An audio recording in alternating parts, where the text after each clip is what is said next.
Pronto.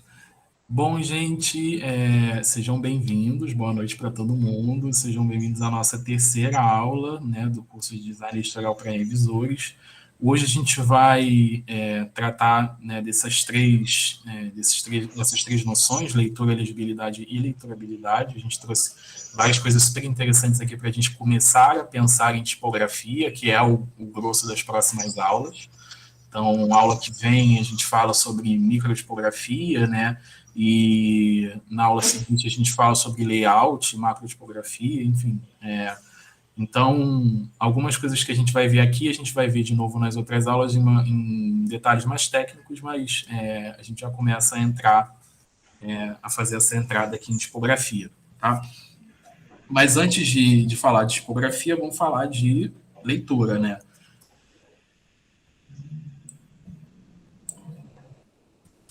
Eu trouxe aqui esse exemplo, é desse livro aqui, aliás, um livro super legal, para quem se interessar. A gente vai fazer a bibliografia do curso para vocês depois, mas esse livro aqui é muito legal.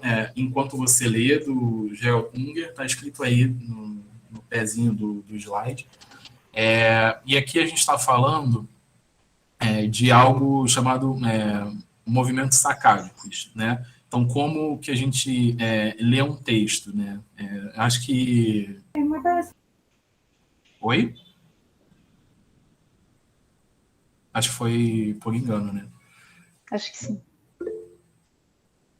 Vocês não me veem? Eu vejo. Eu também tô vendo. Eu vejo também.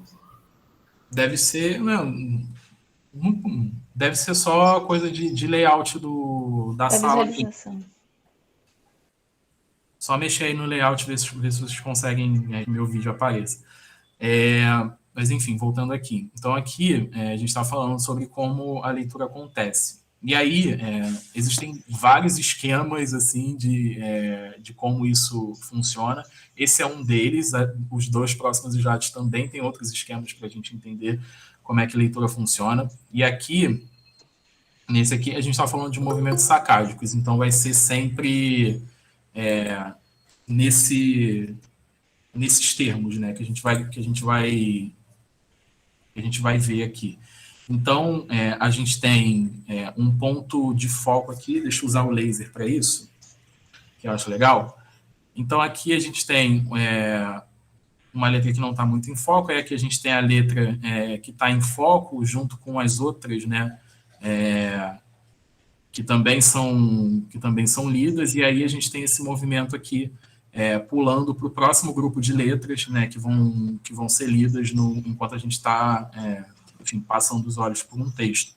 E aí a gente tem essas áreas aqui que não ficam em evidência, e a gente tem as áreas de evidência aqui, que são os focos.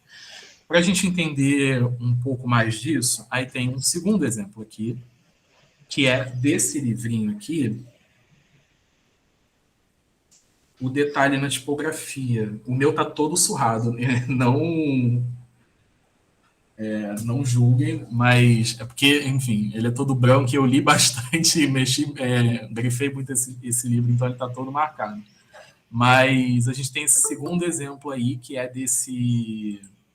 que é um esquema que o Yossou Schulli, né, que é o autor do livro, ele coloca.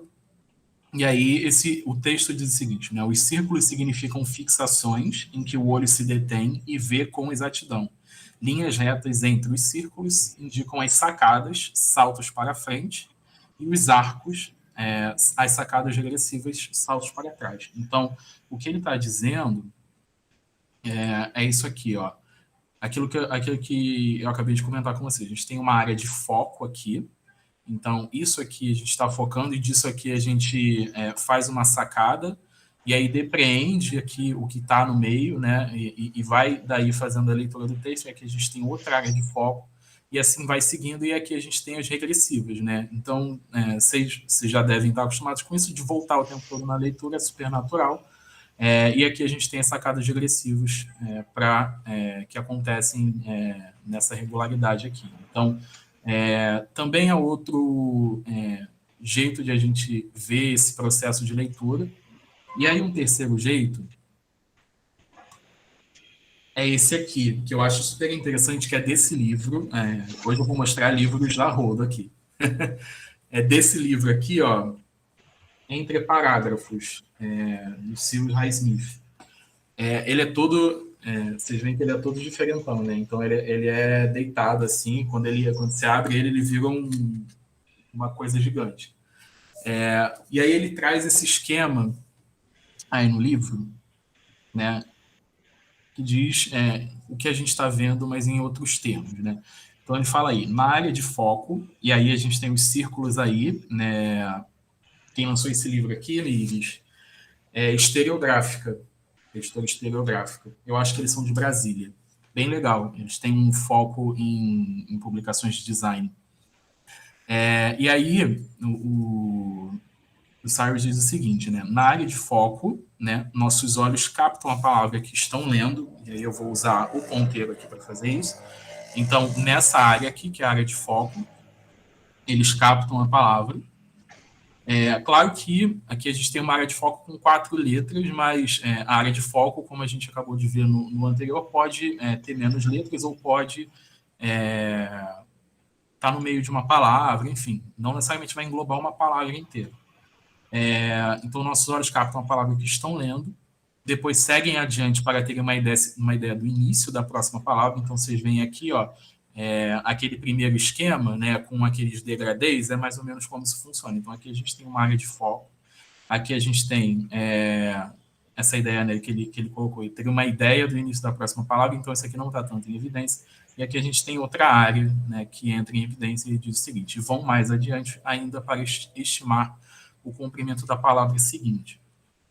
Por que a gente está falando disso aqui, né? Parece meio estranho, né, num curso para revisores a gente falar de coisas tão técnicas de leitura. Lá na aula 1, a gente mostrou para vocês alguns problemas com espaçamento, né? Então, linhas muito apertadas, linhas muito espaçadas. Não sei se a gente chegou a ter esse exemplo, mas entre linhas apertadas, enfim, espaçamento geral no texto, em várias dimensões. Quando a gente tem espaçamentos ruins, a gente bagunça esse processo de leitura, e aí ele se torna muito difícil. Então, isso daqui é meio que um preâmbulo aqui para a gente começar a falar da importância de espaçamento. Tanto quando a gente está falando entre pares de letras, numa palavra, entre palavras, numa linha inteira, entre as linhas de um bloco de texto. Então, espaço é uma coisa muito importante, né, em design. Então, a gente vai percebendo isso nessa aula já, e nas próximas aulas a gente vai focar bastante nisso também. Então, quando a gente tem esses problemas de espaçamento, a gente afeta, né, esse processo de leitura, e isso compromete a facilidade, né, de leitura do texto.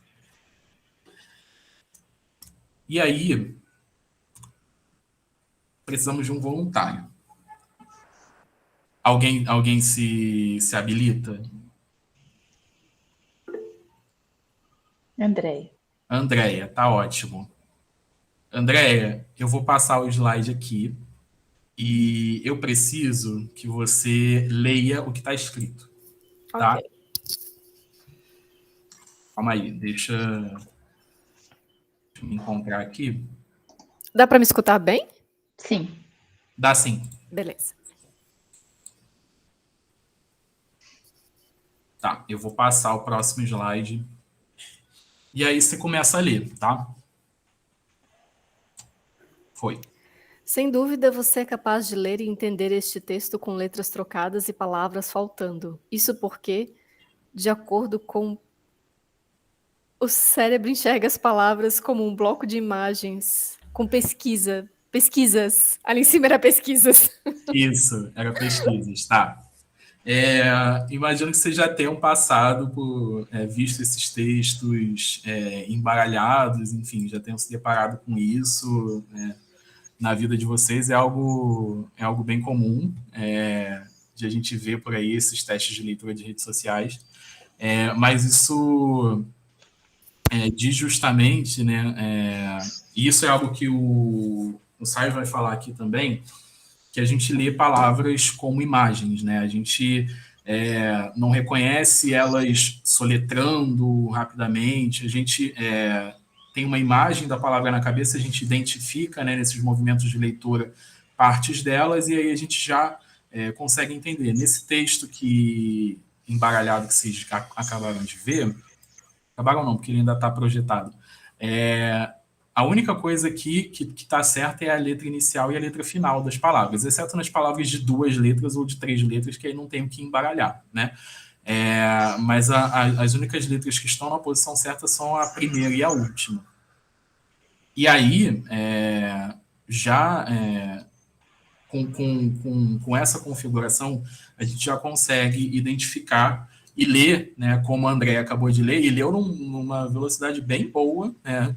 Só deu uma travada ali em pesquisas, que eu também travaria, porque está super difícil. Mas leu numa velocidade bem boa justamente por causa disso que a gente está falando, né? E aí, isso tem a ver também, como a gente acabou de falar, tem a ver com espaçamento e tudo mais. Então, quando a gente mexe negativamente, faz espaçamentos ruins e tal, a gente também prejudica isso. E seria o caso aqui, se a gente tivesse algo nesse sentido. Você ia falar algo, Aline? Eu vi você abrir o microfone. Tá. Vamos passar. E aí, obrigado, Andréia, viu? Pela ajuda. Adorei. De nada. E aí a gente segue, né, explicando um pouquinho desses movimentos de leitura e de como esse processo de leitura funciona. Gente, assim, é muito técnico. Toda essa discussão é super técnica. Para quem quer entender mais disso, sugiro o livro do Cyrus, Entre Parágrafos, que é super legal. Os outros que eu mostrei também falam disso, né, naquelas citações lá, naqueles esqueminhas, eles também falam disso, mas o do Cyrus é o que eu mais entendi, lendo. Então, ele explica bem, é bem didático nessa discussão, e acho que vale a pena a leitura. E é um livro super interessante no geral, não só nesse aspecto. E aí, pensando aqui em leitura e pensando numa perspectiva mais macro, a gente tem fluxo de leitura. Como que isso funciona para nós que falamos português e também num sentido mais de organização de uma página, tá? Aí a gente tem esse esqueminha que é bem comum em livros sobre layout de jornal, planejamento visual de jornal, enfim, é bem comum vocês encontrarem nessas referências. Esse esqueminha se chama mapa de zona ótica, é esse o nome. E aí ele é dividido das seguintes formas. Aí. Ele tem esse quadrante aí, né, superior à esquerda, que se chama zona ótica primária. Depois ele vai para a zona ótica morta, que está à direita, superior à direita. Depois desce para a zona ótica morta 2, que está embaixo, né, à esquerda, e aí termina na zona ótica terminal, que é o último ali desses quadrantes. Por que a gente está trazendo isso? Isso também vale... a gente não trouxe aqui, mas acho que vale comentar depois também. A gente está falando aqui sobre espaços em que as informações têm mais destaque. Então, na zona ótica primária, né, ela é a primeira zona que retém a atenção do leitor, né? E aí a gente tem a zona ótica terminal, que é para onde a gente está movendo o olho nessa diagonal de leitura. Então, também é uma área que tem a sua importância. E, aliás, eu não falei das setas, né? A gente tem essa seta na diagonal para exemplificar esse movimento de leitura que a gente faz, e essas setas à direita, né, mostram o fluxo mesmo, a gente lê da esquerda para a direita, enfim, de cima para baixo. Então, por isso essa diagonal. E aí, a zona terminal, né, é onde a gente se encaminha para o final da leitura, então ela tem uma importância também, e aí a gente tem essas chamadas zonas mortas, né, a zona ótica morta 1 e a zona ótica morta 2, né, que são cantos que não atraem muito o olhar, e por isso, quando a gente está pensando, principalmente, isso se aplica principalmente em layout de jornal, quando a gente está pensando no layout de uma página e a gente quer trazer uma atenção maior para isso, a gente tem que pensar nesse fluxo, né, nesse desenho aí de uma direção da leitura e de áreas de foco também, quando a gente está observando uma página. Então, depois vocês podem pegar jornais. Eu acho até que eu tenho um jornal aqui, depois eu posso pegar para a gente observar isso. Mas vocês podem pegar jornais e ver como é que isso está representado. E também é possível a gente inverter isso, né? Então, fazer uma zona morta muito chamativa em comparação com uma zona ótica de texto. Então, dá para a gente brincar também com essa organização das informações e isso diz respeito, né, óbvio, o designer também é responsável por organizar isso, mas o editor, né, principalmente o editor de jornal, se vocês forem ver o manual da Folha, por exemplo, depois eu vou ver se eu pego ele aqui, mas o manual da Folha tem uma parte que é super interessante, que ele fala da importância do editor e a responsabilidade do editor pelo layout também, não é só do designer. Então, o editor de jornal tem que ter muita atenção a como matérias, notícias e tal estão sendo distribuídas numa página, e esse mapinha aí que a gente trouxe é algo que comparece muito, né, nesses livros de design de jornais e tal. Então, é algo importante. Isso não se aplica só a jornais, quando a gente está falando de livros e de projetos gráficos com maior complexidade, isso também se aplica, tá? E acho que chegou uma dúvida aqui. Uma dúvida de curiosidade. Mariana Ângela, uma dúvida de curiosidade. Tem algum estudo sobre isso com escrita hebraica? Sim, a escrita hebraica é da direita para a esquerda, né, se eu não me engano. Eu não conheço nenhum estudo, mas acho que vale a pesquisa aí e vale até um investimento de pesquisa também, se achar interessante, que eu acho um tópico bem legal. Mas como a gente acabou de falar aqui, dá para inverter esse fluxo, tá? Isso daqui dá para a gente inverter trabalhando com hierarquia, com pesos e tudo mais. E aí, falando de hierarquia propriamente, vocês também já devem ter se deparado com... eu quero outro... Não, calma aí. Eu quero outro... Será que a gente faz com outro voluntário, Aline? Você acha legal? Tá, a gente tem outro voluntário por aqui? Tá, outra Andréia. Andréia, é o seguinte. Eu vou passar o slide de novo, e aí eu quero que você leia o slide na ordem que aparecer para você, tá? Na ordem que seus olhos baterem na página, você vai lendo para a gente. Você está com o microfone aberto? Não te ouço. Sim. Ah, tá. Eu fiquei quieta. Sim, hebraico é da direita para a esquerda, mesmo de cima para baixo. Na mesma ordem que a gente lê horizontalmente, mas da direita para a esquerda. Uhum. E o ídis também, né? Uhum. Posso passar aqui? Primeiro você vai ler isto aqui, depois vai ler aqui, depois aqui. Por último aqui! Yes! Eram minúsculas as letras. Letras minúsculas, eu nem tinha visto que tinha aquilo. Uau! Bem discreto, né? Gente, aqui, a hierarquia, a gente está falando, né? Hierarquia também direciona a leitura, né? Então, quando a gente trouxe exemplos de capa aqui, que a Aline vai comentar já, mas principalmente em capas, né? A gente tem essa hierarquia, esses pesos, né, bem marcados. Então, isso direciona também a leitura que a gente vai fazer de algo. Eu sei que tem um pessoal aí, depois eu vou trazer um exemplo sobre isso, que fala bastante de Sassalele, a gente vai ver Sassalele daqui a pouco. E aí tem um pessoal que encrenca um pouco com hierarquia, mas já a gente conversa com isso. Aí a gente tem esses exemplos aqui que a Aline trouxe, vou deixar que a Aline comente. Bom, vamos lá.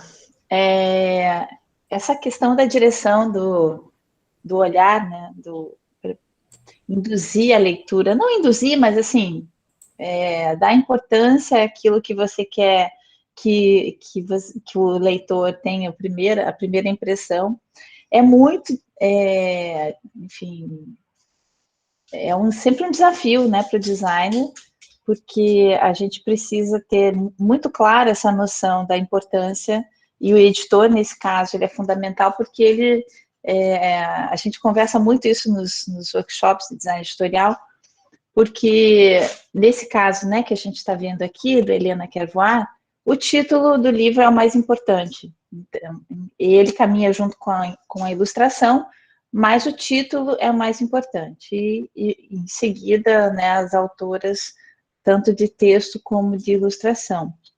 E quase no mesmo olhar, mas um pouco até nessa zona, nessa última terminal, né, que o Yuri nos chamou a atenção, está a identidade visual ali, a marca da editora.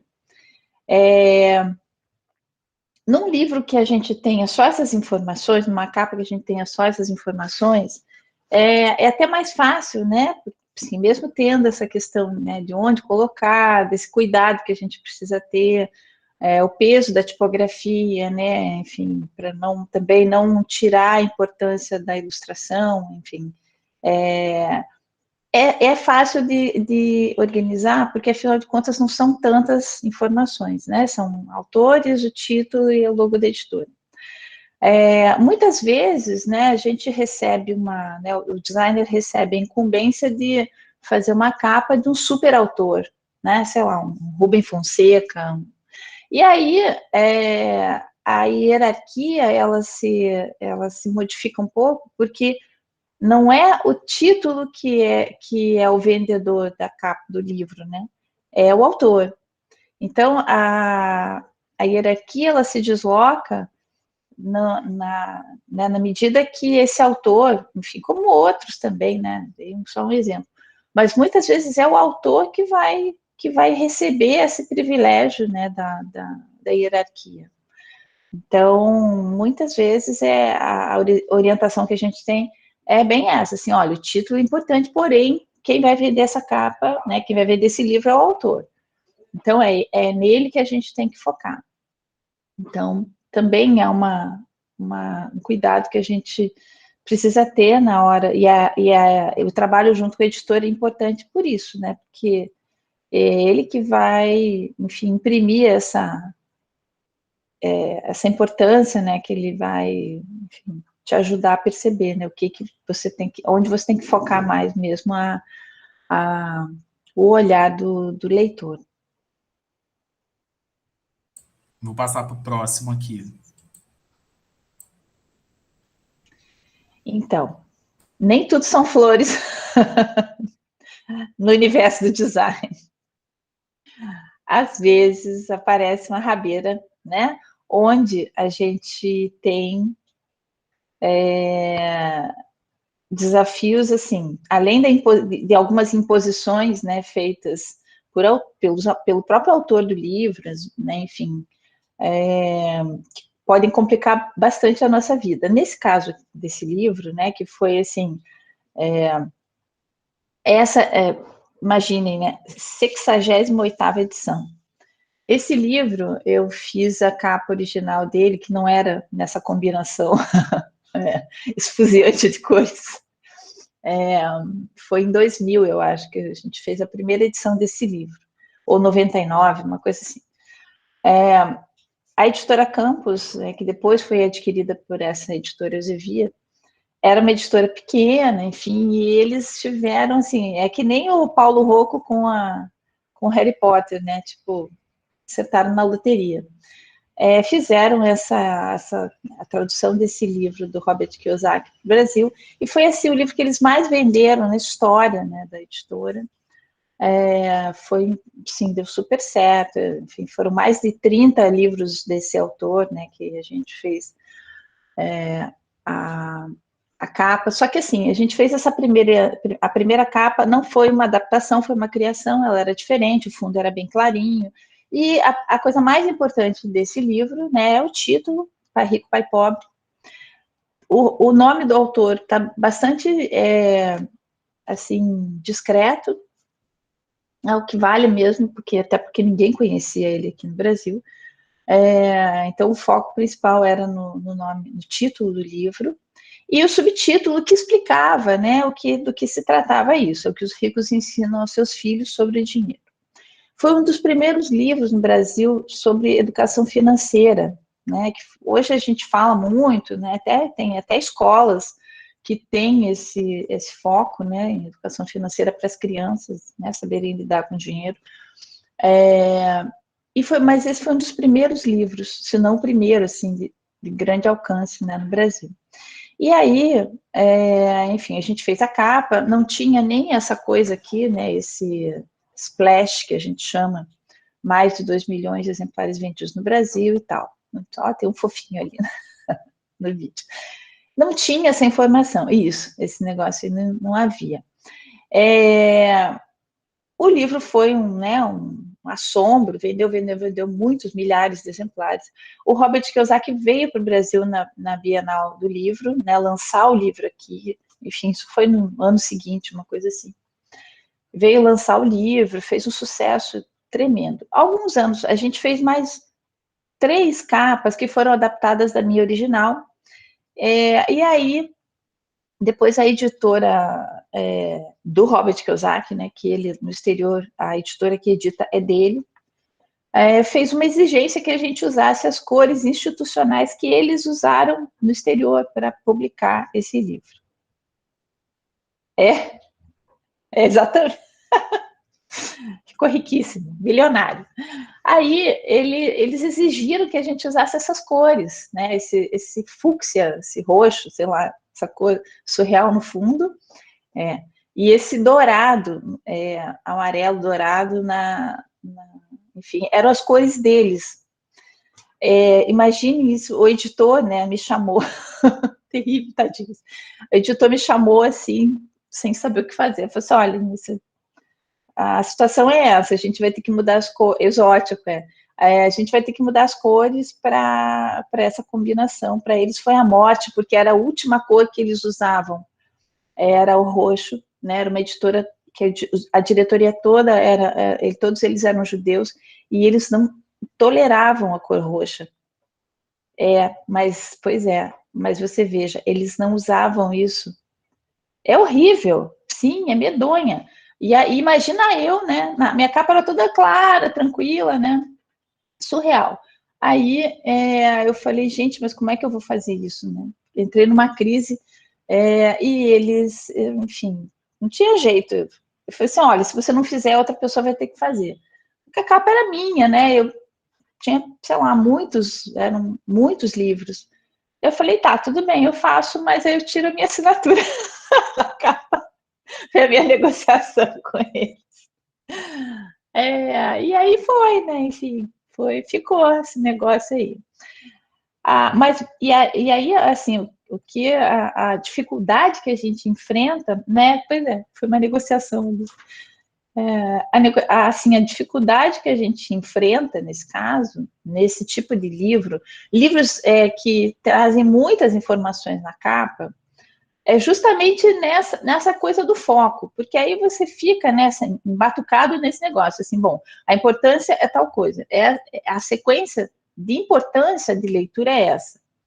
Mas aí você acaba dividindo, né, esses espaços, e não só os espaços, a questão cromática, a questão do peso da tipografia, quando você tem um excesso de informações.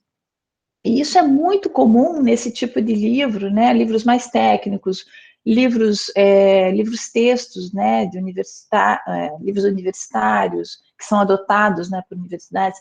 Então, assim, é muito, né, o sonho do designer é ter só título, autor e editora, né? Mas quando chega um negócio desse para você administrar porque sempre fica aquela questão, né? Você dá uma sequência de leitura. Mas, assim, você nunca vai ter certeza, por exemplo, aquele splash dourado ali, não tem como o teu olho não ir para aquele negócio, né, assim, de cara. Então, é sempre um desafio, né? Essa questão do peso, da hierarquia, da sequência de leitura, dentro do miolo do texto, né, miolo do livro é uma coisa, agora na capa sempre um grande desafio para o designer e para o editor também, né, porque para ele também é difícil, né, fazer essa administração de importância e de sequência de leitura. Eu acabei de lembrar, escutando você falar, eu acabei de lembrar de uma citação ótima do Titchell, mas eu não vou encontrar ela agora, e eu não trouxe os slides. Eu estou com o livro aqui, deixa eu pegar. Cadê? Ele está aqui do meu lado também, ó. Mas você não sabe onde está. Eu não sei onde. Mas, enfim, depois eu acho. Mas ele fala justamente da importância do designer, do tipógrafo, né? Ele fala do tipógrafo. Em dar essa sequência de leitura. Depois eu vou encontrar e eu insiro de alguma forma, né, nessa aula ou nas próximas, que eu achei uma citação bem legal. Mas a gente não trouxe isso nessa. E aí, passando aqui para o próximo, a gente acabou de ver a questão da hierarquia, né? E aí, a gente tem algumas composições que tem essa estrutura aqui. Então, falar, escrever e imprimir com liberdade. Artigo 11, a livre comunicação de ideias e opiniões é um dos mais preciosos direitos do homem. Todo cidadão, portanto, pode falar, escrever e imprimir livremente, mas deve ser responsável pelos abusos dessa liberdade nos termos previstos pela lei. O pessoal que gosta de Sassalele geralmente implica com essa estrutura. E tem algumas capas, vocês podem procurar, tem capas que tem esse jogo aí com a hierarquia. Então, o título vem nesse corpo maior, né, em mais destaque, e a gente tem um subtítulo, geralmente intercalando aí com as linhas. O pessoal de Sassalele costuma implicar com isso. Eu acho bem curioso, porque para mim eu não acho um problema.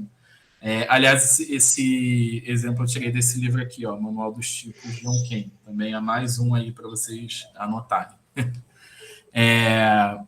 Então, a gente tem essas composições assim que, se a gente pensar numa direção de leitura bem rígida, né, desconsiderando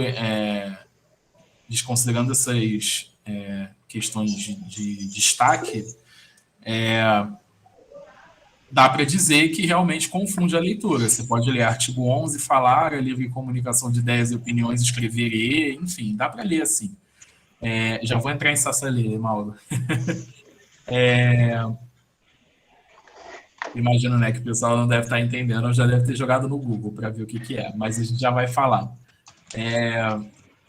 Então, imagino que o pessoal que fala de Sassalele implica um pouco com isso, porque a gente tem, de certa forma, uma quebra aqui no fluxo de leitura, mas essa quebra tem uma hierarquia também, dentro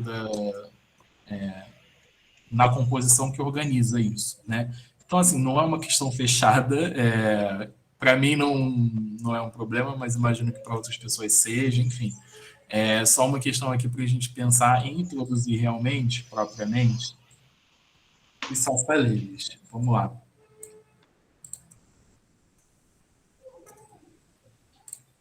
É isso aqui. Esse é a origem. A origem do meme, né? Então, o que é o Sassalele, gente? E é ótimo que virou jargão, né? A Aline a gente estava conversando mais cedo sobre a aula e ela falou, isso daí parece... Mandei uma foto para ela, falou, isso parece um Sassalele. Eu falei, eu pus exemplos na aula. Mas o que é isso? É uma quebra, né, desse fluxo de leitura, né? E aí a gente lê no nosso caso, né, da esquerda para a direita, mas a intenção é que a gente lesse, nesse caso, em blocos, né? Então, Sale, depois Sale, né? Então, vai ali, quase como se fosse uma dupla de páginas, né? Vamos pensar assim, deixa eu colocar aqui no ponteiro. Então, isso aqui a gente lê assim, isso aqui, depois a gente vem para cá. E aí a gente lê dessa forma. Só que, óbvio, o nosso impulso é fazer isso aqui. E daí surgiu o Sassarelli. Você ia falar, Aline? Acho que eu te ouvi. Só que não, né? É para ler, mas só que não. Né? E daí surgiu o Sassarelli, que é um fenômeno aí, inclusive alguns exemplos que estão aqui na sequência, eu tirei de um grupo lá eu tenho que dar o crédito, eu tirei de um grupo lá do Telegram, que é Revisão Trocas e Jobs, eles compartilham muito Sassarelli no grupo. E aí tem até uma pasta no Drive com fotos disso, é muito legal. Então, exato, Luiz, eles têm uma pasta no Drive só para isso. Então, eu tirei alguns exemplos de lá. Então, eu tenho que dar esse crédito aí e agradecer o pessoal do grupo que faz essa compilação para a gente. Deixa eu passar para o próximo. São 2 exemplos aqui. Né? O primeiro exemplo, não sei se vai dar para ler. Dá para ler? Você acabou de rir, né? Acho que você leu. É surreal isso, né? Meu Deus do céu. Ali, o da esquerda, o que está escrito ali em cima é Lacoste nova e dá visibilidade à causa da intolerância à lactose. Entenda. E aí a gente tem esse letreiro, né, que era para ser lido Lacoste, né, nesse movimento aqui, ó, que LAC, OS, T, era para ser lido nesse movimento. Um movimento que ninguém tem, né? Que ninguém não há idioma que tem. Lactose. Então surgiu eu acho que esse é até mais recente, que também é disso que a gente está falando, é uma quebra no fluxo de diálogo que produz esse estranhamento aí. E aqui, na direita, a gente tem uma capa de livro didático que teve essa brincadeira aqui, né, com os títulos. Então, filosofia, sociologia, né? O que foi pensado aqui era esse fluxo, filosofia, sociologia, né? Mas óbvio que isso não funciona. Então, a gente fica sentindo falta do SEO aqui para a gente ler a palavra. Até porque elas estão em cores diferentes, né? Isso aqui tem amarelo, isso aqui está em laranja. Então, eu estou ouvindo a Aline rir, eu acho que o pessoal do chat deve estar aloprando. Mas olha só, aí a gente tem esse fluxo aqui que foi pretendido, filosofia, sociologia, só que a gente tem uma diferença de fonte aqui também, de cor aqui, ó. Então, isso aqui é uma cor, isso aqui é outra cor. Então, mesmo que a gente tenha essa transição aqui, ó, que só aparece aqui, não é o suficiente para a gente fazer isso e ler a palavra. Né? Então, foi uma brincadeira aqui que acabou não dando muito certo, e foi parar lá no grupo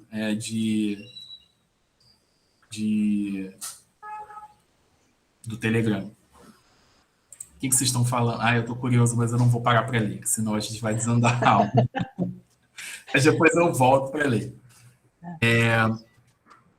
E aí, agora a gente entra num exemplo bem mais sério, que é esse aqui. Nossa, isso foi terrível, né?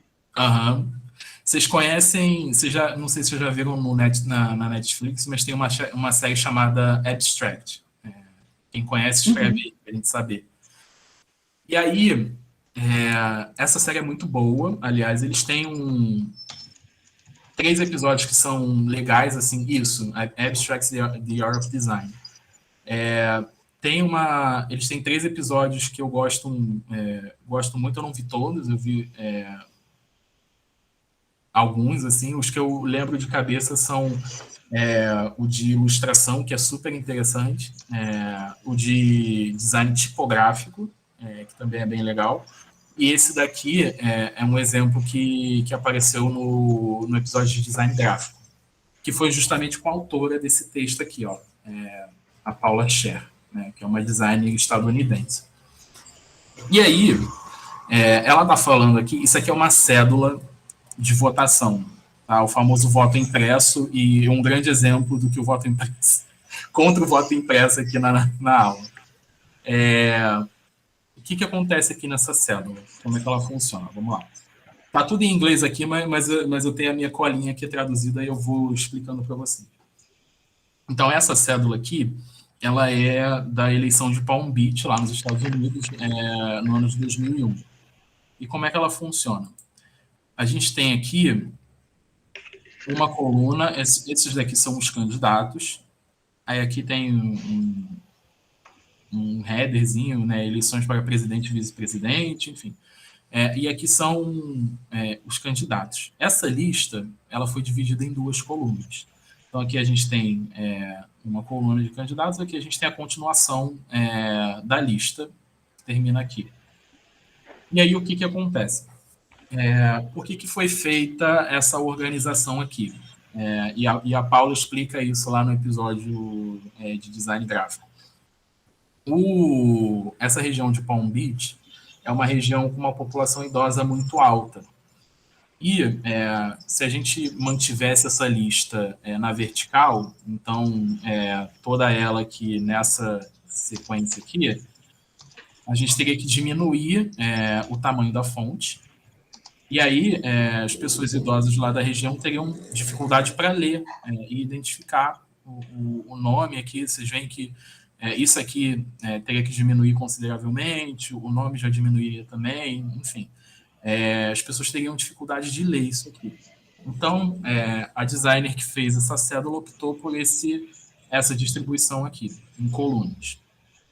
E aí, a gente tem isso aqui é o que vai ser chamado na série de uma composição em borboleta, né? Então, uma coluna aqui, e aqui a gente tem o principal. Isso daqui são os pontos para a pessoa perfurar, né, indicando o voto dela. E aí, eles são escalonados. Então, o que acontece? Esse ponto aqui se refere, obviamente, à linha do Bush. Esse ponto aqui vai se referir a essa daqui, né, do Pat Buchanan. Essa terceira aqui vai se referir a cédula, não, esqueci. Cédula, isso. Al Gore. Isso. Ao Partido Democrata do Al Gore. Aqui, e assim a gente vai seguindo até o final, né? Então, ela está intercalada aqui. Então, os que se referem a essa coluna são esse e esse aqui. E os que se referem a essa coluna são esse e esse aqui. Aqui não é candidato, tá? E aí, o que aconteceu? É um design confuso. A Paula, isso daqui é uma crítica da Paula sobre esse design que ela publicou no New York Times. E esse design aqui influenciou a eleição. Muitas pessoas votaram errado por causa dessa composição da cédula de voto. E aí, vamos entrar aqui nas críticas que ela fez. Eu vou na ordem aqui. Essa primeira aqui, ela está falando dessa linha divisória aqui entre cada célula dessa coluna, vamos dizer assim. E aí, ela diz que essa linha divisória entre o Partido Republicano e o Partido Democrata parece estar apontando para esse ponto aqui, ó. Então, vocês veem, né? Óbvio que ela não está alinhada aqui ao centro do ponto, mas ela para aqui nele. Então, tem um movimento aqui que sugere que ela está apontando para ele e sugere que o voto, né, correto para os democratas, né, para o Partido Democrata, é esse segundo aqui. Então, aqui a gente já causou um problema. Aí, aqui a gente vai para esse comentário aqui dela, que é um elogio, né, ao design aqui da cédula. Ela fala que o Bush, né, vem aqui em primeiro, e o ponto aqui, né, para perfurar aqui, para indicar o voto, também vem em primeiro aqui, acompanhando essa célula. E isso é um design bom, porque é muito improvável que um leitor do Boost se confunda aqui. Aí vamos aqui para o terceiro comentário dela. Ela está falando dessa correspondência aqui. Então, os democratas eles estão em segundo nessa lista, mas o ponto correto para eles é esse terceiro aqui. Como faz sentido, né, a gente supor que o segundo ponto, justamente até porque, por causa dessa linha aqui, ó, que está sugerindo que o voto para os democratas é o segundo ponto, faz sentido a gente supor que o segundo ponto é para os democratas, né? Então, a gente tem um problema aqui de design, porque não é para a coluna à direita. E aí, ela comenta aqui também dessas setas, né? Essas setas aqui, ó, ela diz que elas parecem mais decorativas do que funcionais, e realmente, né, parecem. E a gente vai aqui para esses dois comentários dela agora. Aqui, ela está falando onde seria, né, o lugar apropriado aqui para a gente pôr os pontos, né, dos candidatos dessa coluna aqui. Então, a gente teria um design diferente, né? Os pontos para essa coluna ficariam aqui, e os pontos para essa coluna ficariam aqui. Então, esse daqui é o lugar mais apropriado para a gente fazer essa correspondência aqui, né? E ela diz até aqui que a legislação lá da Flórida, né, pede que os eleitores marquem, né, nessa posição. Então, a gente foi violada até uma lei aqui. E aí, esse último comentário aqui, ela está falando sobre direção de leitura. Então, aqui, como na língua inglesa a leitura é da esquerda para a direita, é natural esperar que o círculo apareça depois do nome. A mudança súbita no padrão, né, esse escalonamento que a gente viu, essa intercalação, né, com os círculos que se referem a essa coluna aqui,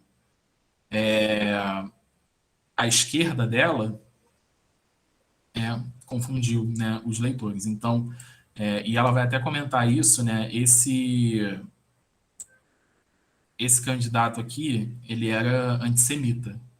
E aí muita gente que votou, né, no Partido Democrático, essa região de Palm Beach é uma região com uma população judaica muito grande, que votou no Partido Democrata, acabou votando por um cara que era antissemita, né? Então, algo bem mais sério aqui do que o que a gente estava vendo, que é mais cômico, né, mais engraçado, mas para a gente ver como é que fluxo de leitura também e organização das informações numa página é muito importante. Nesse caso, afetou uma eleição inteira. Aí vocês podem ver lá no episódio ela comentando sobre isso, mas é basicamente o que eu acabei de falar aqui, e está aí no artigo que ela publicou lá no New York Times, mas o episódio dela também traz outras coisas super interessantes para a gente pensar.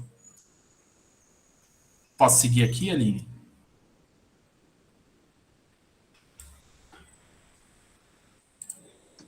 Pode sim. E aí a gente entra naquelas duas noções lá do título, né? A gente acabou de falar sobre leitura, e aí a gente fala sobre legibilidade e leiturabilidade.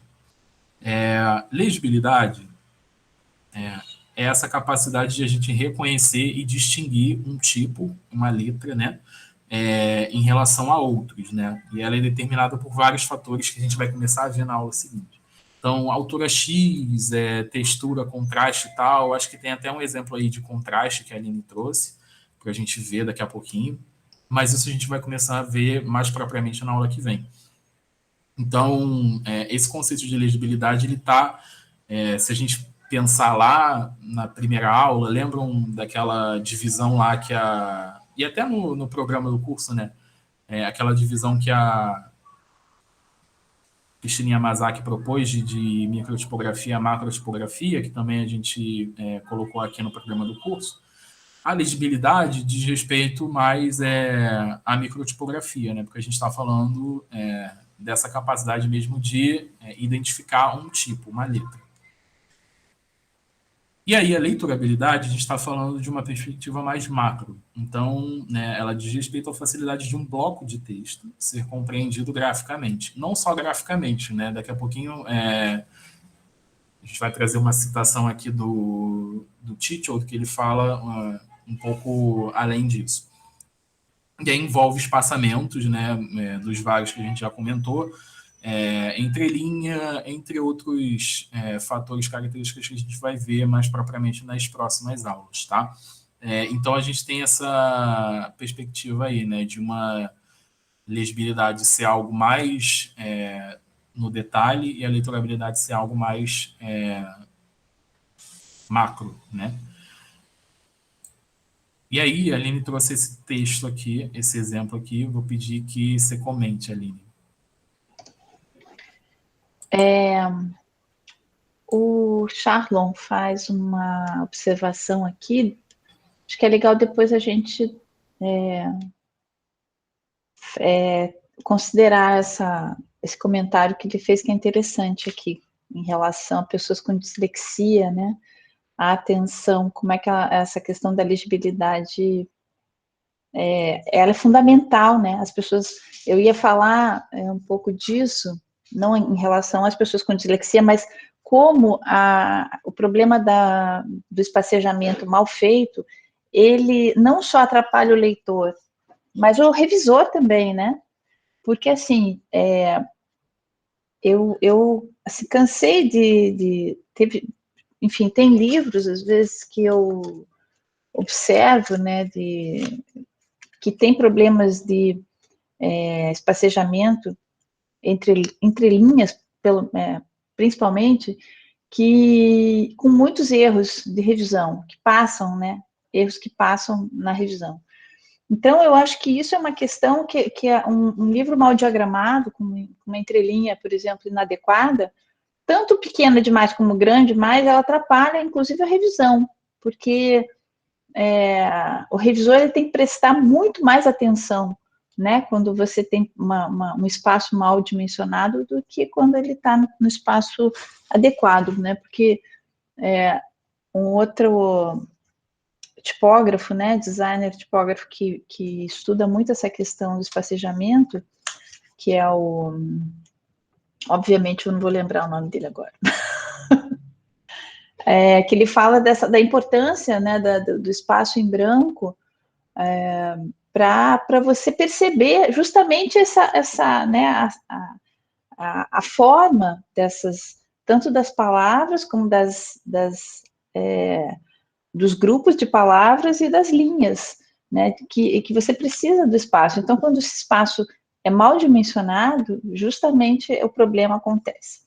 Bom, esse livro aqui é um dicionário que a gente fez lá no escritório, dicionário histórico-biográfico da propaganda no Brasil. Dicionário, né, quando chega um dicionário para um designer fazer, você já começa a ter calafrios, né? Porque dicionário é uma das coisas mais complicadas de fazer, por essa questão da hierarquia, né? Por você ter que ter enfim, uma série de coisas que a gente tem que considerar para você utilizar, né? Pesos, o tipo a fonte que você vai trabalhar, enfim. Esse livro chegou na minha mão, enfim, eu tinha na época eu tinha uma estagiária que trabalhava comigo, e eu sempre fui muito rigorosa com essa questão do espaciamento, né? Principalmente espaciamento entre letras.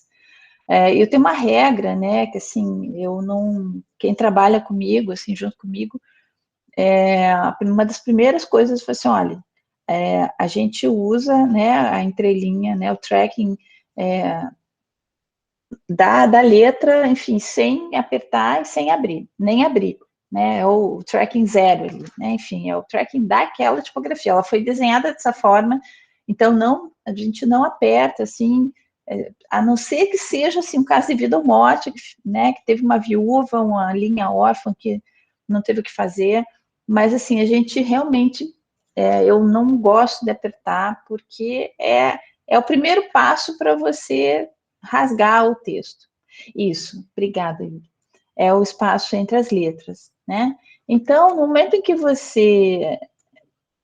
isso é uma regra, assim, que eu cumpro, eu assim, apertar o mínimo necessário, né? E com muita dor no coração. Muito bem. Aí, eu só, nesse livro aqui, o único momento em que eu permiti que houvesse, né, um ajuste entre letra foi, né, nas fontes, né, justamente nas fontes, que é uma leitura secundária, é importante, obviamente, mas é uma leitura secundária. E aí a gente estabeleceu que poderia apertar 25%, ou seja, você poderia apertar menos 25%, no máximo assim, mas era o máximo mesmo. Dessa tipografia que ela tinha, né, um espaço bem confortável para leitura. E aí a minha estagiária, na época, eu não sei se ela, é porque ela sempre ficava de fones de ouvido no trabalho, eu não sei se ela não ouviu ou se ela fez de conta que não era com ela, mas ela não respeitou essa minha determinação. E aí ela acabou saindo, eu a dispensei no meio desse livro, né? Ela estava fazendo mais até, né? Eu fiz o projeto gráfico e passei para ela fazer mais a diagramação. E aí, esse livro foi para revisão na editora, né? Enfim, ficou pronto e tal, fez a diagramação, foi para a editora revisar, e aí voltou para mim assim, como revisor, editor, todo mundo cuspindo marimbondo em cima de mim. Eu falei, pô, mas não dá para ler.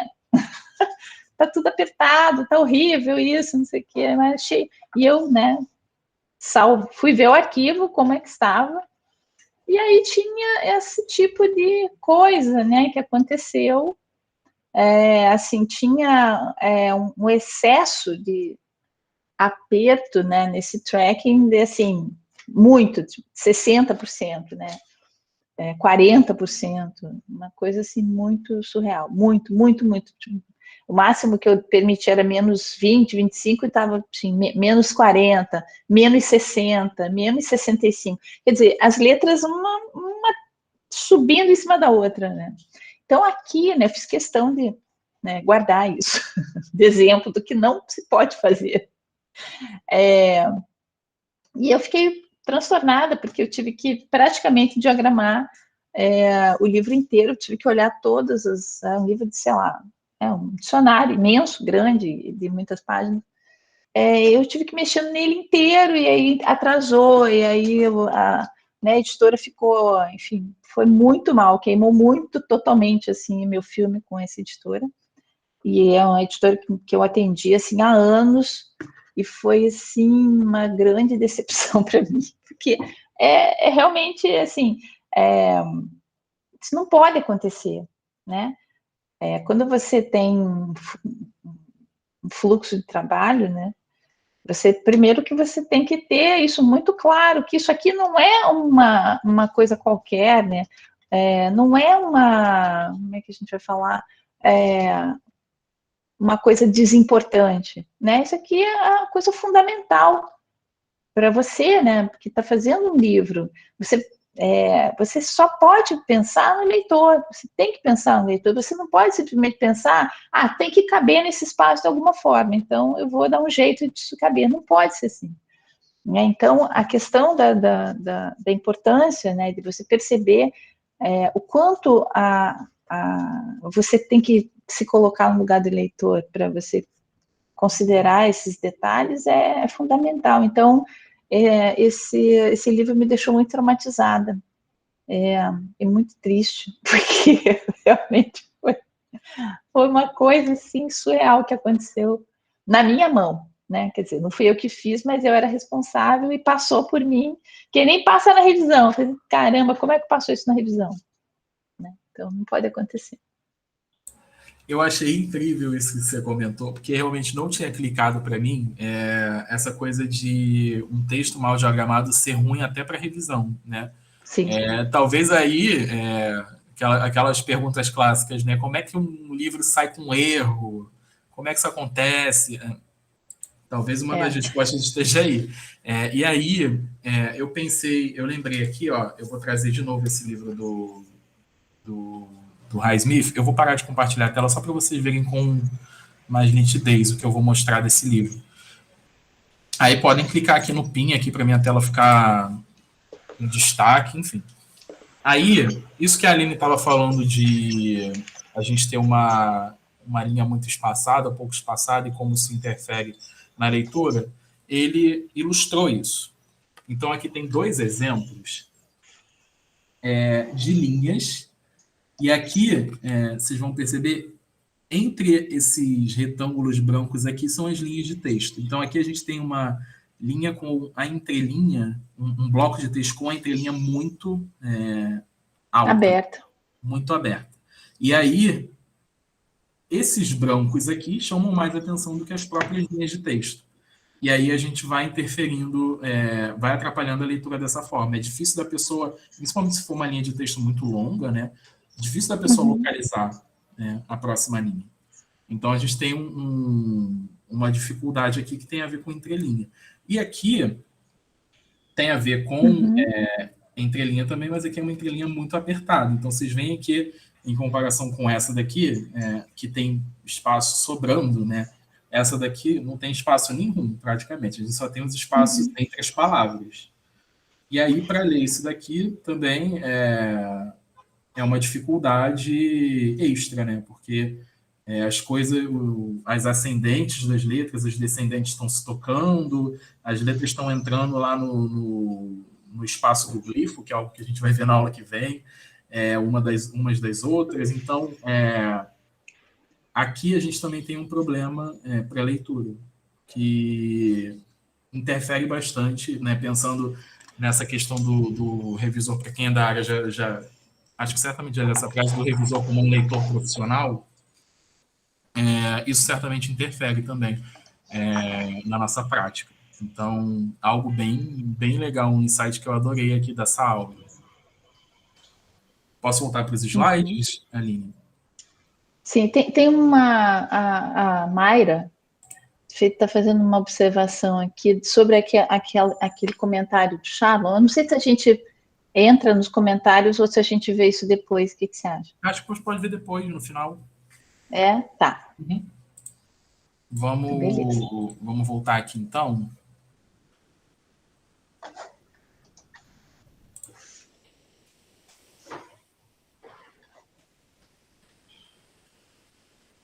Tá aparecendo, né? Tá. Beleza. Vamos passar para o próximo aqui. Mais um exemplo, tá? Esse aqui, que também estava no grupo lá do Revisão Trocas e Jogos, o grupo do Telegram, mas não era a foto que circulou lá. Eu peguei uma foto um pouquinho melhor só para dar uma chance aqui para esse leitor. Porque a foto que estava lá era totalmente ilegível, assim. O que está escrito aqui, ó? Sou bem Joinville. E aí, a gente tem uma série de... Olha, temos pessoas de Joinville aqui. E aí a gente tem uma série de problemas aqui que contribuem para essa confusão na leitura. Vamos lá. O primeiro deles, a gente não tem separação entre as palavras. Também acho complicado esperar isso de um letreiro, mas a gente não tem uma entrelinha aqui. Então, isso é uma coisa. E até por isso aqui, né, tem esse efeito aqui de sombreamento, né, para a gente não ter meio que uma fusão aqui, ó, de uma linha com a outra. Então, aqui tem um efeito de sombreamento que imagino que é justamente para evitar essa confusão. E aí, a gente tem esse padrão aqui, né? Essa letra, essa frase tá decorada com esse padrão aqui, que chama muito mais atenção do que a própria forma da letra.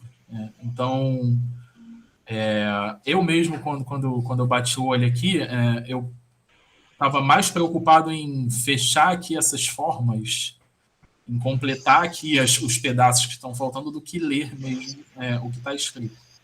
E junta isso ao fundo também, né, que também não contribui nada para a leitura. Então, se a gente tivesse isso daqui, talvez numa página em branco, talvez fosse mais legível. Acho que nem assim, cara. Acho que nem assim. A questão aí, né, Yuri, eu acho que é um padrão grande, né? Enfim, é um padrão grande, ampliado, é uma estampa ampliada, e ela não define a forma da letra. Enfim, o de cima, o primeiro, como quem que falou aqui? A Tainá, né? A gente lê, a única coisa que eu consegui também ler, mais ou menos, foi o Sou. Sim. O resto, nada. Porque justamente a gente faz a definição da parte superior ali, das laterais, pelo que está no fundo, assim, mais ou menos, né? Porque o padrão, ele rompe totalmente com a tipografia, vira só uma, né, enfim, uma estampa. E a falta de definição, né, juntando com a quebra, né, que você, essa junção, é uma quebra sem espaço, né, onde você não tem espaço entre, você não enxerga a parte de baixo da letra, né, então o S, a parte de baixo do S gruda na parte de cima do B, do bem, então vira uma coisa, vira um stencil, né, como se fosse uma placa de stencil que você faz um spray e vira uma figura de fundo que, na verdade, não existe nesse caso, né? Porque não há definição das letras. Muito louco isso. E tem algumas... Se esse padrão fosse menor, talvez a gente até enxergasse. Pois que nem a coisa da retícula de pontos, né? Por exemplo, quando a gente vê um outdoor, o outdoor ele é impresso em retículas que são as bolotas grandes, são retículas grandes. Como a gente vê a distância, você faz a gestalt, né? Você fecha a forma. Nesse caso, é uma estampa tão grande que você não consegue fazer isso. Talvez se fosse uma estampa menor, a gente identificasse melhor essa letra. Mas nesse caso, zero, assim. Eu também só consegui ler o Sou aqui, e, para ser justo, eu consegui ler o Ville aqui também, porque ele tá sujo. Também, da mesma forma. Então aqui também a gente dá para ver onde a letra termina e tal, então dá para se identificar, né, reconhecer aquela coisa da legibilidade que a gente está falando, dá para reconhecer o tipo aqui, a letra, e entender o que está escrito. Mas esse meio aqui, principalmente na outra foto que eu vi lá no grupo, era total ilegível, assim, não conseguia ler, tanto que eu tive que procurar outra foto para trazer para cá. Mas um exemplo bem legal aqui também para a gente pensar nisso. Vou seguir para o próximo aqui.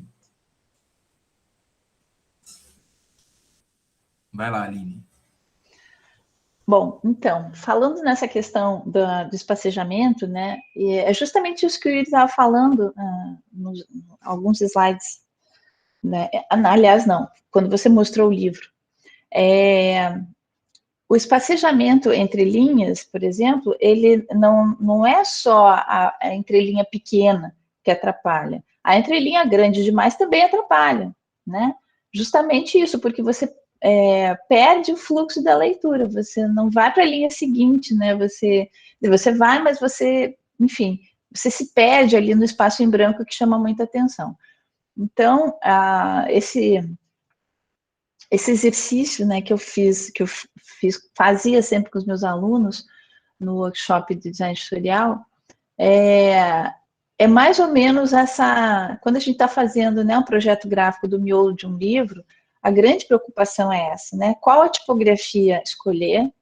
Dentro dessa tipografia, qual o tamanho e a relação de tamanho e entrelinha?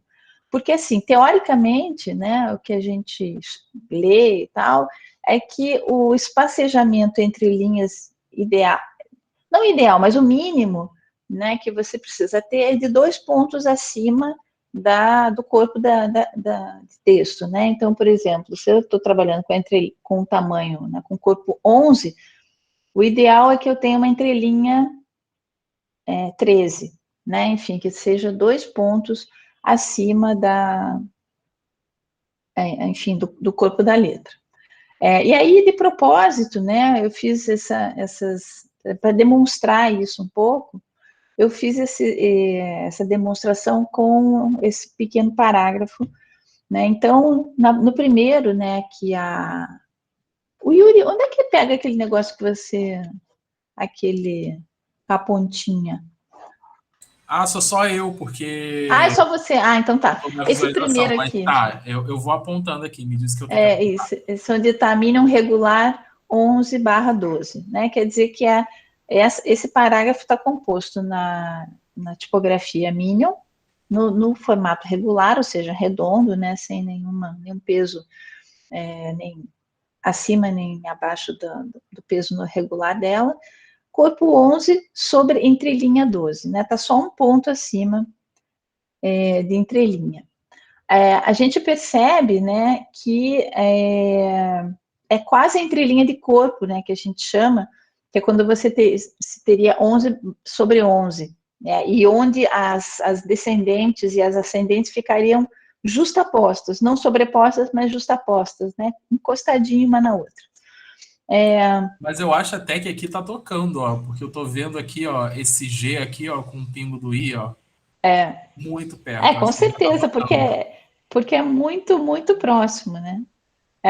Então, a dificuldade de você ler um texto longo, né? Para textos curtos, enfim, aqueles bula, né? A gente fazia no escritório muita bula para produtos de dermocosmética da L'Oréal, enfim, que eram aqueles espaços piquititos, assim, e você tinha que botar um monte de informação. Então, era tudo em entrelinha de corpo, né? Era 8 sobre 8, era uma coisa de maluco, e era tudo em caixa alta, justamente para ter um pouco, para algum cristão conseguir ler aquilo, né? Isso era dificílimo. Nesse caso, de um texto de leitura longa, assim, você não pode considerar, né, que o leitor vai conseguir ler esse texto de uma entrelinha tão pequena, porque é aquilo que a gente falou. Você vai da primeira linha, você vai para a terceira, você não vai para a segunda, né? A leitura ela fica muito difícil, que nem aquele livro, né, que eu sofri meses para ler, e eu tenho que ler esse livro, mas foi um grande sofrimento, além do livro ser terrivelmente sofrido como história, mas foi sofrido para ler, então foi muito difícil, assim, eu quase desisti, mas justamente por isso, né, ter que ler com papel embaixo da linha. E aí a gente acha que a entrelinha grande vai resolver, mas também não, né, nesse quadro embaixo, a gente tem o mesmo parágrafo composto numa Minion condensada, né, que é a mesma tipografia, mas com um desenho condensado. A tipografia condensada, ela pede um pouco mais de entrelinha, né? Ela precisa, assim como as tipografias mais verticais, né, onde as hastes verticais são mais fortes do que as horizontais. Então, a gente precisa de um pouco mais de entrelinha. Mas aqui, ela está com muita entrelinha, né? Então, um texto num texto mais longo, numa tipografia condensada, não é o ideal, né? A tipografia condensada não é o ideal para você trabalhar em textos mais longos. A regular realmente é o ideal, porque você precisa de mais entrelinha, mas aí essa entrelinha maior, ela também dificulta a leitura, né? É uma coisa muito sutil, isso, essa percepção que a gente vai ter, e do designer perder tempo, né? Às vezes é engraçado, porque tem editores, às vezes, puxa, mas você está perdendo um tempo enorme para fazer esse projeto gráfico desse livro. Sim, mas é aí que você vai perder o tempo, né? Que é necessário você não perder, né? Você investir o tempo para você encontrar a tipografia correta, de você fazer esses estudos, dá para outra pessoa ler, né? Porque às vezes também está super envolvido no texto, para você tá ótimo, né? Daí você, sei lá, imprime uma página, dá para outra pessoa que nunca viu aquele texto na vida, vai ler aquilo e vai ser, nossa, mas isso aqui tá difícil de ler, o texto tá muito pequeno, entrelinha, às vezes a pessoa nem sabe exatamente falar da entrelinha, fala assim, mas tá difícil de ler. E aí você vai perceber o porquê, né, que tá difícil de ler. Né? Então, essas sutilezas, e a mesma forma que embaixo, né, no quadro ao lado, onde está composto na Helvética, que é uma tipografia sem serifa, ou seja, onde para textos longos a gente também acaba evitando, né, tipografias como a Helvética, que são neogrotescas, porque elas têm uma quebra, né, elas não têm a emenda na serifa, isso a gente vai ver também nas próximas aulas, que facilita essa leitura de textos longos. Então, os tipos sem serifa, eles também não são os mais adequados para a gente fazer uma diagramação de um texto mais longo. Então, são detalhes assim que a gente percebe, né? Na verdade, nenhum desses aqui é adequado. Cada um deles tem um problema dentro dessa combinação. E algo interessante de ver aqui também é justamente aquilo que acho que a gente chegou a comentar já disso, como um texto. Pode parecer uma ideia um pouco estranha no início, mas texto tem textura também. E assim, a gente consegue ver isso claramente aqui, ó. Então, vocês veem que é o mesmo texto aplicado aqui com tipografias diferentes. Claro que tem uma diferença aqui de tamanho, de entrelinha e tal, mas eles têm texturas diferentes. Então, aqui a gente tem algo bem apertado, aqui a gente tem algo bem espaçado, aqui a gente tem um espaço maior aqui entre as palavras. Se a gente fizer aquela coisa de você embaçar a visão, você consegue ter aquela visão lá do livro do Highsmith, que eu acabei de mostrar, enfim, dos espaços entre as palavras e tal, enfim. Então, é algo super curioso também, né? Isso da textura também, alguns autores também vão chamar de cor, né? O Robert Bringhurst, lembrei do nome do autor que eu estava penando para lembrar, lembrei agora. Do espaço em branco? Que ele, isso, do espaço em branco, né? Da importância da margem, né? Uhum. Que ela é fundamental para você conseguir enxergar, né? Uhum. E aí, é bem interessante isso também, né? Porque dependendo... e aí, vou trazer um exemplo na aula 5, que a gente fala de cor também, mas tem um livro aqui que foi composto, tem um livro aqui que foi... Acho que eu já até mostrei ele para vocês.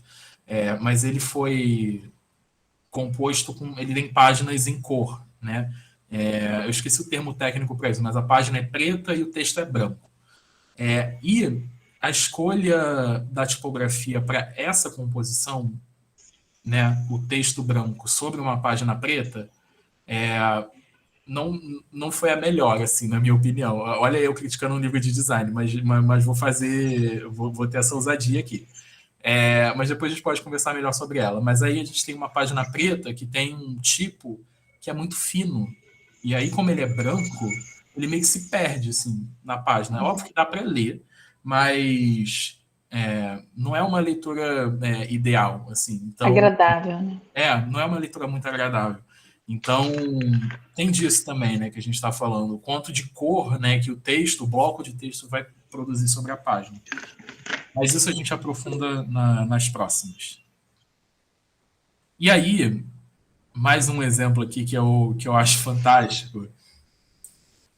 Esse famoso meme aqui, que eu acho que você já deve ter visto. Quem não viu está vendo agora. E é um meme que aparece todo ano, que é Pablo Vittar vai passar mal 20 de setembro às 5 horas da tarde. O que acontece aqui? Vai Passar Mal era um show, uma turnê da Pablo. Ai, meu Deus do céu. Vai Passar Mal era um show, uma turnê da Pablo, que ia acontecer no dia 20 de setembro, às 5 horas, no Pepsi On Stage. Beleza. E aí, a gente tem essa questão de o texto está na mesma tipografia, um embaixo do outro, então tem um fluxo de leitura aqui, Pablo Vittar vai passar mal. E ter também O que faltava aqui, né, o que a gente também vai ver na aula sobre macrotipografia, layout no geral, era talvez várias soluções aqui. Uma solução era o título da turnê vir primeiro. Outra solução era ter algum tipo de fio, alguma separação aqui que indicasse que isso daqui não é uma frase. Que aqui a gente tem o nome da... ou sei lá, né? Na turnê vai passar mal, ou no show vai passar. Explicitar melhor uma solução isso. de texto também, né? Quem não conhece, né? Assim, o show, então, o disco. Então, a gente acabou com esse efeito aqui que é bem, é bem engraçado. E aí, todo ano, se vocês forem lá, chegando lá perto do dia 20 de setembro, esse meme ressurge, né? Que é muito... enfim, a Pablo mesmo postou esse ano no Twitter e tal. Foi o preâmbulo para o lançamento de um símbolo, enfim.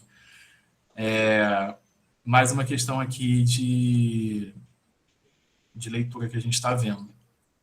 Para fechar, essa citação aqui do A Forma do Livro, do Ian Titchell, né? E ele fala, a gente viu essas questões de legibilidade, leitorabilidade e tal. Essa legibilidade que ele está falando aqui é, na verdade, leitorabilidade, tá? A gente tem uma escolha de tradução aqui que foi por legibilidade, mas o que ele está falando aqui é de uma perspectiva mais macro.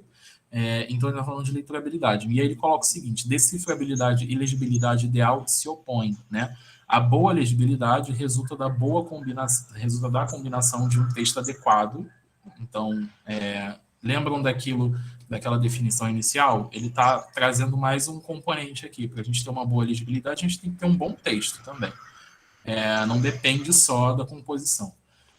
Uma boa leitorabilidade, na verdade, para não confundir os termos. Então, não depende só da composição, tem que ter um bom texto também, que é algo que a gente falou lá na primeira aula, né? Que foi uma aula bem mais dedicada a isso. Então, a boa legibilidade resulta da combinação de um texto adequado e um método de composição apropriado. Então, quando a gente não tem isso, né, ele fala que um texto é decifrável, né, ele não é legível, né, ou ele tem pouca legibilidade, né, porque também tem uma questão aqui que tem muito a ver com, e que está lá naquele exercício lá que a gente fez do texto embaralhado, que é uma questão de habilidade de leitura versus expectativas ou preferências de leitura, vamos dizer assim. Né? Então, habilidade de leitura a gente tem. Né? Vocês viram a Andréa ler um texto todo embaralhado, se a gente espelhar esse texto, ele ficar ao contrário, e eu pedir para alguém ler, a pessoa vai conseguir ler. Então, a habilidade de leitura existe, ela está posta, ela está presente. O que a gente está falando aqui é mais de uma expectativa por parte do leitor e de uma preferência que não é dessa ordem da habilidade, e sim de um prazer de leitura, de um conforto de leitura. Então, não necessariamente um texto que não tem isso que o Titchell está falando vai ser um texto ilegível, ele vai ser um texto difícil de ler, mas ele ainda mantém, né, ele ainda mantém essa possibilidade aí que a gente viu nos exemplos anteriores. Posso fazer uma observação, Yuri? Lógico. Você tá falando essa coisa da preparação de texto, como isso é fundamental, né? Eu agora não tenho feito muito, mas eu já fiz muitos livros que eram adaptados de teses e dissertações, né, de mestrado e doutorado.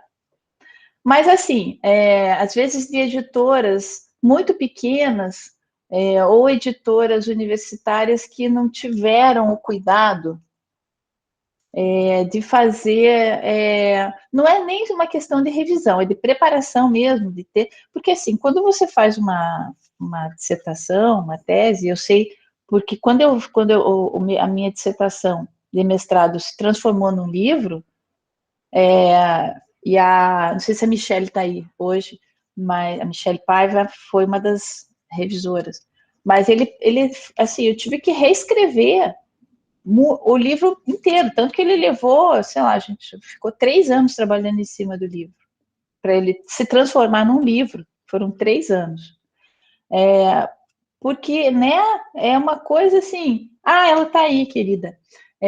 Porque, assim, foi muito difícil, por mais que o meu texto nem era aquele, não era um texto muito carregado, como às vezes alguns são, né, citando muita gente, aquele negócio. Mas mesmo assim, foi um trabalho assim, ó, de muita gente em cima do texto, para que ele ficasse bom, para ele ficasse para as pessoas comuns, né? Não é um livro para acadêmicos lerem.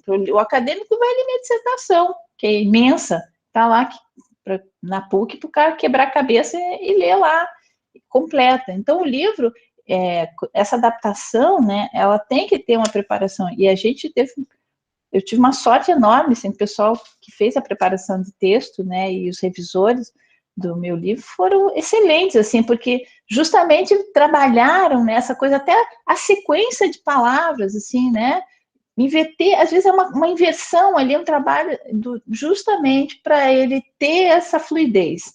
E eu fiz muitos livros que vieram assim, saíram da dissertação, da tese, passaram por uma revisão e veio para mim, ó, faz aí. É desesperador, porque aí você começa a fazer a diagramação, você vai ter que escolher a tipografia, fazer todo o processo de projeto, mas nada fica bom, porque o texto é todo truncado, o texto é todo cheio de citação, segundo fulano, segundo cicrano, sabe, faz aquela remissão entre travessões e coisas. É desesperador, assim, de você fazer o projeto. Não tem como ficar bom. Então, assim, a preparação, né, tornar aquilo fluido, tornar aquela leitura possível, né? E às vezes é um texto difícil, mas que a preparação torna esse texto possível, né? De você... eu faço muitos livros budistas para uma editora de um amigo meu, até de Teresópolis, a Lúcia da Letra, e ele também, no começo ele sofria porque muitos textos eram traduzidos direto do tibetano, o Vitor, isso mesmo.